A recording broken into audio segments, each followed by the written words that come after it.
Do you ever feel just completely swamped by information? Like Yeah. there's so much coming at you. It's impossible to really get a handle on what's truly important. Oh, definitely. We've all been there. Yeah, and you want to be well informed, Right. right? You want to understand the critical issues, but without getting totally bogged down in endless details. Precisely. And today, we're taking a dive into a really powerful and, frankly, incredibly timely book, Timothy Snyder's On Tyranny, 20 Lessons from the 20th Century. That's right. And Snyder's core idea right from the start is that history doesn't just repeat itself, not exactly, but it absolutely instructs. Instructs. Not so. Well, he looks really carefully at how democracies failed in the 20th century, Right. especially after World War I, World War II, the end of communism. And he draws these very practical, sometimes quite surprising lessons for us today. The key insight, I think, is that our democratic heritage isn't some kind of automatic shield. It won't protect us on its own. Right, it's not guaranteed. No. We need to actively learn from past experiences and, importantly, apply those lessons now.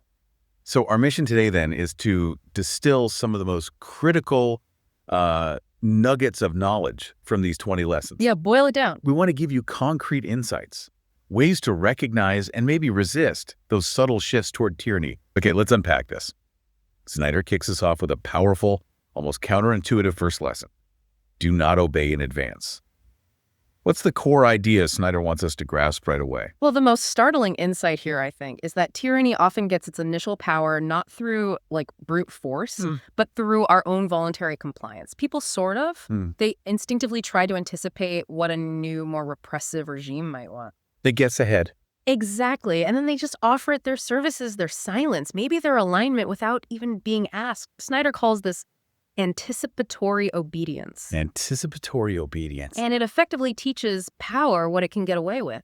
We saw this in really chilling ways. Think about Austria, March 1938, Hitler's threatening annexation. Right. Once the Austrian chancellor basically conceded, it was ordinary Austrians' anticipatory obedience that really sealed the fate of Austrian Jews. How so? Well, non-Nazis watched, and some even joined in, as local Nazis forced Jews to scrub streets or just stole their property.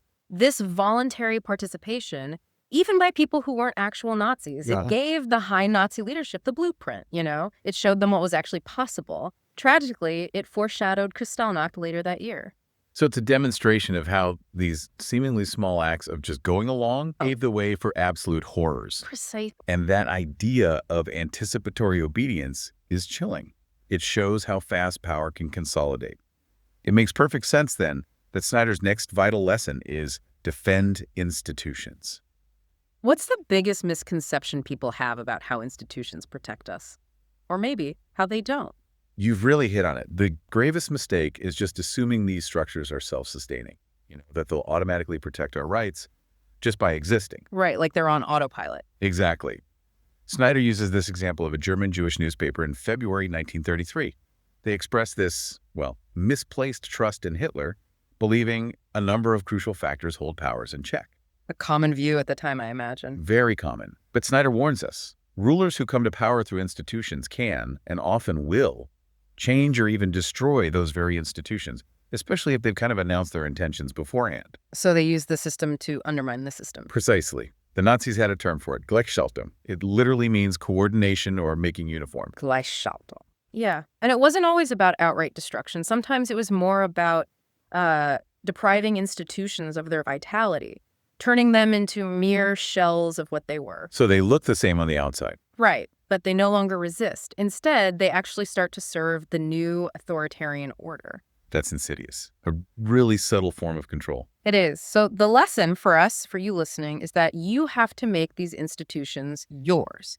You do that by actively acting on their behalf, by choosing, say, to stand with a court or a newspaper or a labor union, taking its side, defending it. Got it. Active participation. Okay, so if voting is our main democratic act, Snyder has a really stark warning about how fragile it can be, especially when it comes to the rise of a one-party state.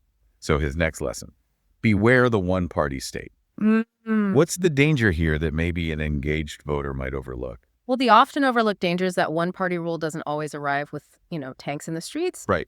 Often it starts subtly. Through elections, the saying, eternal vigilance is the price of liberty. We often think of that regarding external threats. But its original sense, as Wendell Phillips pointed out, was about defending democracy from within. Oh, okay. And the 20th century in Europe really confirmed this. Democracies set up after the World Wars often collapsed when a single party grabbed power. And that often happened through a mix of election and, coup-like tactics. How would that work? Parties get emboldened by winning an election, maybe surprisingly well. Then they start changing the system from the inside, using things like spectacle, maybe some repression, and what are called salami tactics. Salami tactics. Yeah, slicing off layers of opposition one by one until there's nothing left. Snyder uses this poignant analogy. Voting is like that. He says, some of the Germans who voted for the Nazi Party in 1932 no doubt understood that this might be the last meaningfully free election for some time, but most did not. Chilling. And not just Germany. No. He points to similar things with Czechs and Slovaks in 1946, Russians in 1990. Their elections turned out to be the last free and fair ones for decades. His point is stark. Any election can be the last. Wow. That really drives home the importance of defending democratic elections. Absolutely. Voting in local and state elections while you still can. Maybe even considering running for office yourself. And he also stresses securing elections, making sure they're verifiable, like with paper ballots. Paper ballots, because they can't be hacked remotely. Exactly. And they can always be recounted. It's about trust and verifiability. Okay, so we've looked at these foundational lessons. Individual vigilance, defending institutions, the fragility of the vote.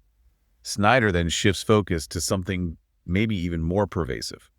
The subtle ways our public actions, our language, even truth itself can be chipped away. Let's dive into that battle for reality, starting with take responsibility for the face of the world. This lesson is really about how the symbols we accept or challenge just in our daily lives actually enable the reality of tomorrow. Symbols, like what? He gives some stark historical examples. In the Soviet Union under Stalin, propaganda posters showed prosperous farmers as pigs. Dehumanizing them. Completely. And it clearly suggested slaughter. This paved the way for collectivization, which, as we know, led to mass starvation, millions dead. Horrifying. Or in Nazi Germany, the practice of marking Jewish shops with paint. It transformed ethics, legitimized envy, and it paved the way for the eventual disappearance of Jews. Just accepting those markings as normal? Well, that was a compromise with a murderous future. So ignoring these symbols or accepting them has real consequences. Absolutely. And then he brings in Václav Havel's famous greengrocer parable. Ah, yes, from The Power of the Powerless. That's the one. The greengrocer puts up a sign, "Workers of the world unite." Not because he believes it. But just to avoid trouble. Exactly. Out of that anticipatory obedience we talked about. And when everyone does that, the whole public sphere gets covered in these signs of loyalty. It makes resistance seem, unthinkable. Because everyone appears to be on board. Right. So Havel asks this powerful question. What happens if no one plays the game? It really challenges us, challenges you to think about the impact of your own small daily choices. That parable is such a perfect illustration of how conformity builds an oppressive reality. And very closely related is Snyder's next call. Be kind to our language. How does language itself become a battleground here? Snyder leans on Victor Klemperer's observations here. Klemperer watched how Nazi language systematically rejected legitimate opposition by using words like the people in a way that specifically excluded certain groups, or framing every encounter as a struggle. It made dissent almost linguistically impossible. So language shapes the possibility of thought. In a way, yes, and Snyder connects this to modern media. Think about the relentless breaking news cycle. It creates this sense of constant activity, right? But it actually hinders deep understanding. It feels like you're informed, but you're not really processing. Exactly. He says we're hit by wave upon wave, but never see the ocean. Everything happens fast, but nothing actually happens in terms of real comprehension. And he reminds us of those classic dystopian novels. Like Fahrenheit 451 or 1984. Precisely. They warned about screens dominating our lives, about books being suppressed, about vocabulary shrinking, all things that make it harder to think critically about the past, present, or future. So what's the defense? Snyder says, look, staring at screens is probably unavoidable now, but that two-dimensional world only makes sense if you can draw on a kind of mental armory you've built elsewhere. And that armory comes from? Reading books. To resist this narrowing of thought and language, he argues, you must read. Develop the concepts, the framework you need to actually make sense of the world presented on the screen. Develop your own internal framework. Okay. This next lesson digs into the very fabric of how we see reality. It's a really profound warning from Snyder about how easily truth can be undermined. Lesson 10, believe in truth. What's the fundamental danger Snyder sees in abandoning facts? Well, he makes a really profound point here. Abandoning facts means abandoning freedom. Simple as that. Why? How are they linked? Because without some shared basis in truth, there's no foundation left to criticize power. If nothing is true, then everything just becomes spectacle. Spectacle. Yeah, where the biggest wallet just pays for the most blinding lights, effectively dictating reality. There's no objective ground left. Drawing again on Klemperer, Snyder details 4 ways truth dies. We've seen all of them. Okay, what are they? First, open hostility to verifiable reality. Just presenting inventions, lies, as if they were facts. Okay, second. Second is shamanistic incantation. This is endless repetition, designed to make the fictional seem plausible, even make the criminal seem desirable. Think about systematic nicknames or chants repeated over and over at rallies. Repetition makes it feel true. It can. Third is magical thinking. Basically the open embrace of contradiction, making completely contradictory promises during a campaign, for example, with no consequence. People just accept it. Apparently. And fourth is misplaced faith. This involves these self-deifying claims like, I alone can solve it, or I am your voice. When faith comes down from heaven to earth like that, well, there's no room left for the small truths of individual judgment. It demands total belief. Right. Snyder also brings in this absurdist play, Eugene Ionesco's Rhinoceros. People literally transform into rhinos after falling for propaganda. Seriously. Yeah. Ionesco wanted to shock people into seeing just how bizarre propaganda really is, even when it starts to seem normal to those who are diving in. That's powerful imagery. And Snyder wraps this section up with a really memorable, stark statement. Post-truth is pre-fascism. Post-truth is pre-fascism. Okay. Sure. So if truth is under such a subtle yet profound attack, what's our move? Snyder's lesson 11 from On Tyranny. Investigate. Yeah, and this is crucial. Snyder warns against that kind of generic cynicism, The feeling that, oh, it's all lies anyway, because that cynicism can actually lead to indifference. Right. If nothing's true, why bother? Exactly. But he stresses that your ability to discern facts is precisely what makes you an individual. And our collective trust in common knowledge, that's what makes us a society. So how do we investigate in this environment? Well, he points out the hostility sometimes shown by politicians towards journalists. And the danger of the internet's two-dimensional world, how it can pull people into these tribes. Tribes with totally distinct worldviews, lost in endless conspiracies. The echo chambers. Right. So to counteract this, Snyder actually advocates for subsidizing investigative journalism. Oh. By subscribing to print media. Paying for news. Yes. He explains that real journalism is hard work. It takes effort, traveling, interviewing, checking everything. So why, he asks, should we expect to form our political judgment based on zero investment? We get what we pay for when it comes to news and political understanding. That's a fair point. And he also reinforces that now, in the age of the internet, we are all publishers, in a way. We share things, we forward things. So we have a responsibility. We bear some private responsibility for the public sense of truth. If you take a moment to verify information yourself, you won't pass on fake news. It echoes Václav Havel again. If the main pillar of the system is living a lie, the fundamental threat to it is living in truth. In truth, okay. Moving from the digital battlefield back to the deeply human, Snyder reminds us about the power of simple connection, learning from others. Make eye contact and small talk.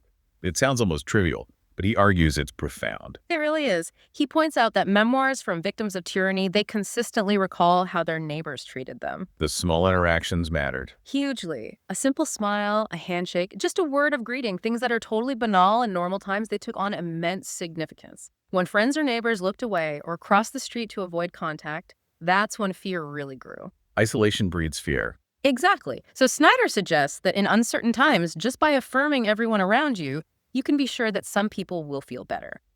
And it fosters the kind of trust you need to survive, maybe even create change. Making new friends, he says, is the first step toward change. Building community through small acts, and then more physically, practice corporeal politics. What does he mean by corporeal? How does this tie into community? Corporeal just means relating to the body. So Snyder issues this clear call to action. Get off the screen. Put your body in unfamiliar places with unfamiliar people. Get out there physically. Yes. He argues that for resistance to actually succeed, people from really diverse backgrounds have to come together physically in the same space. He says nothing is real that does not end on the streets. Meaning online action isn't enough. It's not enough on its own. If tyrants don't feel any consequences for their actions in the real three-dimensional world, nothing will change. He uses the powerful example of the Polish Solidarity movement back in 1980-81. The labor union movement. Right. It was this incredibly broad coalition, workers, intellectuals, religious groups. They learned from past mistakes where they'd been divided. They came together in strikes, in protests. And it worked. That unity led to the creation of a free labor union. And eventually, it was the beginning of the end for communism, not just in Poland, but across Eastern Europe. It showed the real power of physically coming together, building trust between people who wouldn't normally meet, and creating tangible change. Okay, let's zoom out now to a more global scale with Snyder's lesson. Learn from peers in other countries. Why is this cross-cultural perspective so vital for understanding our own situation? Snyder makes a really insightful point here. He observed how many American journalists were, frankly, mistaken about a particular presidential campaign as it unfolded. They didn't see it coming. Many didn't. But he notes one group of observers who took a different position, East Europeans and those who study Eastern Europe. For them, a lot of what was happening felt familiar. The outcome wasn't surprising. Because they'd seen similar patterns before. Exactly. He also mentions how Ukrainians reacted immediately, decisively, and sometimes humorously to Russian cyber war and fake news back in 2013-14. Because Russia had used those tactics on them first. Snyder puts it starkly. History, which for a time seemed to be running from west to east, now seems to be moving from east to west.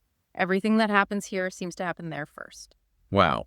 So looking east gives us clues. It can. And he encourages the simple, liberating act of having a passport. He says, it allows us to see how other people, sometimes wiser than we, react to similar problems. Gain perspective. Okay. This brings us back to language, but specifically the language of control, how it's used to manipulate. Snyder's lesson. Listen for dangerous words. Right. Here he brings in the Nazi legal theorist Carl Schmitt. Schmitt basically explained the core of fascist governance. You destroy the rules by creating a permanent state of exception. A state of emergency. Exactly. But one manufactured from some crisis, real or invented. And citizens then are persuaded to trade their real freedom for a kind of fake safety. The safety promised by the state. Yes. So Snyder warns us when politicians today invoke terrorism, and obviously terrorism is a real danger, but we should be on guard if they try to train us to surrender freedom in exchange for safety. Because it might be a false trade-off. He asserts there's no necessary trade-off. Often, those who suggest one actually want to deny you both freedom and safety in the long run. He also deconstructs the word extremism. How so?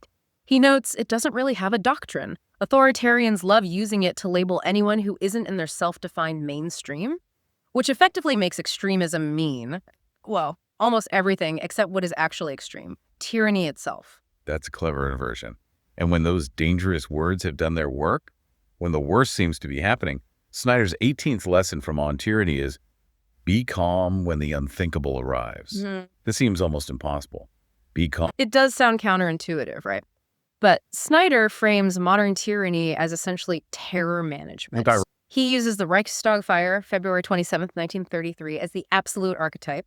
The German parliament building burns down. We still don't know exactly who did it. Okay. But Hitler immediately exploited it, used it to suspend basic rights, win elections, pass an enabling act, basically instituting a state of emergency that lasted for 12 years. So he used one act of terror. An event of limited inherent significance, arguably. To create a whole regime of terror. Exactly. And Snyder draws what he calls striking parallels to Vladimir Putin's rise to power in Russia, suggesting it strikingly resembled the Reichstag fire. He argues Putin then used a series of terror attacks, some real, some questionable, some possibly fake, like apartment bombings, the Moscow theater siege, Beslan, to consolidate power, to eliminate institutions like independent television or elected regional governors. And Russia then extended this, he argues, to foreign policy. Exporting terror management. Transforming army units into a terrorist force in Ukraine in 2014, hacking elections, staging fake terror events in places like France and Germany to destabilize democracies and boost far-right parties. So the lesson is? The lesson draws on James Madison's insight. Tyranny often arises on some favorable emergency. Our natural fear, our grief after an attack, must not be allowed to destroy our institutions. Courage, Snyder argues, means recognizing and resisting this terror management immediately, right from the moment of the attack, precisely when it feels hardest to do. Resist the urge to trade freedom for perceived safety in that moment of fear. That's the core of it. Okay. Finally, Snyder delivers two really powerful calls to action. Be a patriot and be as courageous as you can. Start with patriotism. What's the critical difference he draws between being a nationalist and being a patriot? This is a really crucial distinction he makes. A nationalist, Snyder explains, encourages us to be our worst selves, but then tells us we're the best. Nationalists brood endlessly on power, victory, defeat, revenge. They're often uninterested in what's actually happening in the real world. Nationalism is relative. There are no universal values, only us versus them. A patriot, by contrast, wants the nation to live up to its ideals, asks us to be our best selves. Patriots are concerned with the real world. They judge their nation by universal values, and they always wish it would do better. They hold it to a higher standard. It's about ideals versus just power. Exactly. Snyder then outlines these two anti-historical traps we can fall into. First, the politics of inevitability. What's that? It's like a self-induced intellectual coma. Believing history only moves in one direction towards liberal democracy, which leads us to lower our defenses, assume there's no alternative. Complete. Right. The second trap is the politics of eternity. He describes this as a kind of hypnosis, staring back at some mythic, often disastrous past, defining the nation by victimhood rather than by its future potential. Looking backward instead of forward. Exactly. Both of these, he argues, are anti-historical. They deny change and responsibility. History, however, stands between them. It lets us see patterns, make judgments, understand that we can be co-creators of our future. History gives us agency. It permits us to be responsible. Not for everything, maybe, but for something. And this seems to lead right into Snyder's ultimate call for us to be a historical generation. That sounds like a really grand, almost intimidating task. It does sound grand, but it's actually rooted in very individual acts. He revisits Lesson 8 here, which was stand out. Stand out from the crowd. Yeah. Think about those courageous historical figures, like Winston Churchill refusing to concede in advance to Nazi Germany when Britain stood alone in 1940. His defiant stand, it forced Hitler to change plans. It ultimately led to the grand coalition that won the war. A single voice making a difference. Or consider someone less famous, like Teresa Prekorowa, a young Polish woman. She bravely entered the Warsaw Ghetto like a dozen times in late 1940. Huge personal risk. Why? Bringing food and medicine to Jews she knew, and even some she didn't. She ended up saving a family. Their actions, Churchill's, Prekorowa's, they seemed maybe impossible at the time, but they made a profound difference. They embody that courage Snyder calls for. Exactly. The willingness to resist, to stand out, even when it feels unnatural or dangerous. These aren't necessarily grand gestures for the cameras. Often they're quiet, determined acts of resistance. But they change the course of history, one small step at a time. Timothy Snyder's on Tyranny. It doesn't just tell us about history, it gives us 20 really actionable lessons. Reminds us that democracy is never, ever a given. No, it's a daily practice. It requires constant vigilance, intentional engagement. Right? And I think the real power of digging into on tyrannies like this is realizing that the fight against tyranny isn't only about those grand, heroic gestures we just talked about. Smaller than that, too. Much smaller, often. It's about the cumulative effect. All those countless small, daily, conscious choices we make, how we engage with information, how we protect our privacy, the words we choose, how we connect with the people around us. It all adds up. It all adds up. So what does this all mean for you listening right now? Here's something to think about. What small, maybe seemingly insignificant choice will you make today to defend the institutions and the values you hold dear? How will you help ensure the next chapter of history is one of freedom, not tyranny? That's the challenge. We definitely encourage you to explore Snyder's work further.